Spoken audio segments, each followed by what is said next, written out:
Calc 1. This is section 3.2 now.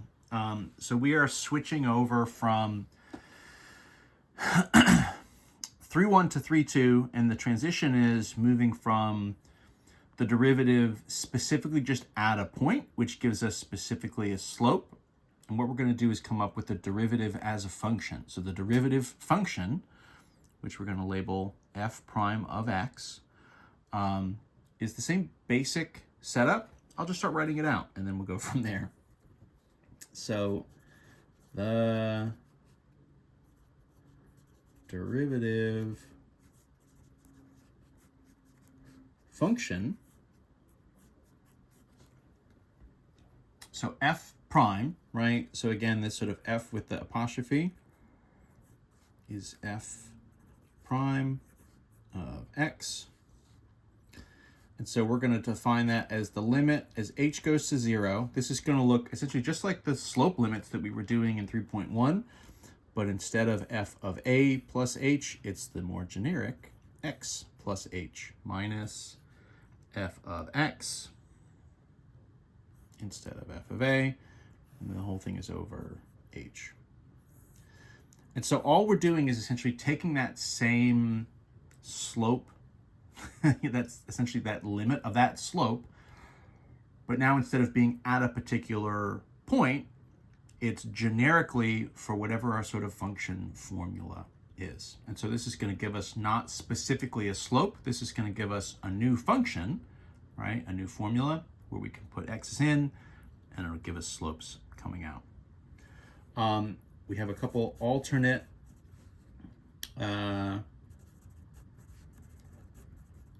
notations.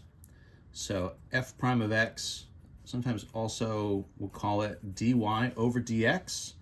And so this comes from this idea of delta y over delta x, which is change in y over change in x, aka, right,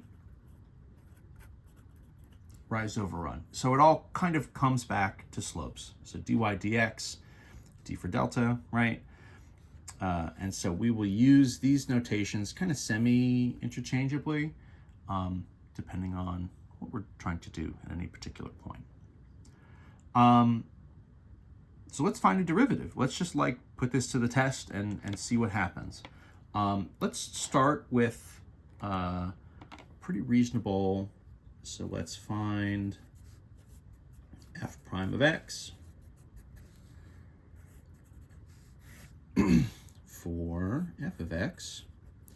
Let's just do something like 3x squared, I don't know, minus 2x plus 1. We'll do something kind of like that.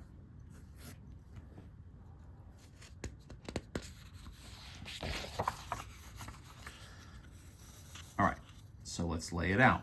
So f prime of x should be the limit as h goes to 0, f of x plus h minus f of x all over h. So kind of by default, right, the h goes to 0, so the top goes to f of x minus f of x would go to 0, and the bottom h goes to 0 as well. So I'm going to need f of x, which we've got. We're also going to need f of x plus h. So that's 3 times x plus h quantity squared minus 2 times x plus h plus 1. You may recognize this from like most intro like function lessons probably that you've done over the past however many years. Almost always having you plug in other stuff. Do this algebra. It's all been leading to this moment. So quantity x plus h squared, x squared plus 2xh plus h squared times a 3 minus 2x minus 2h plus 1. So this is 3x squared plus 6xh plus 3h squared minus 2x minus 2h plus 1. All of those are essentially unique terms, right? So all that stuff is pretty unique. So we're going to have to take this and sub it in. So our f prime becomes our limit, h to 0, fx plus h minus f of x. So we'll sub all this in, right? 3x to the 2 plus 6 times x times h plus 3h squared minus 2 single x minus 2 single h plus 1 minus, in parentheses, the original function, which is 3x squared minus 2x plus 1. That whole thing is over h. So honestly, this is just a pretty extended algebra problem. And the idea here, it's going to be very similar to what was happening in the last section and most of our limits, right? So my sort of problem term is this single h on the bottom. I need to kind of cross my fingers and hope that anything on the top that doesn't have an h is going to get canceled out. So let's see if that happens. It should, because I've got 3x squared minus 3x squared. So those will go. I've got minus 2x minus minus 2x would be plus 2x. So those are out of here. Plus 1 and then minus 1. That's out of here as well. Okay, so what am I really left with? The limit h to 0. So what's left over? 6 times xh plus 3h to the 2 minus 2 times h, end of list. End of list. And all that is over h. So that's going to become the limit h to 0, right? So the idea is I get 1h, sort of factored out of everything, 1h in front. I've got 6x plus 3h minus 2 over h. So I can cancel 1 for 1, h for h. And so then this becomes,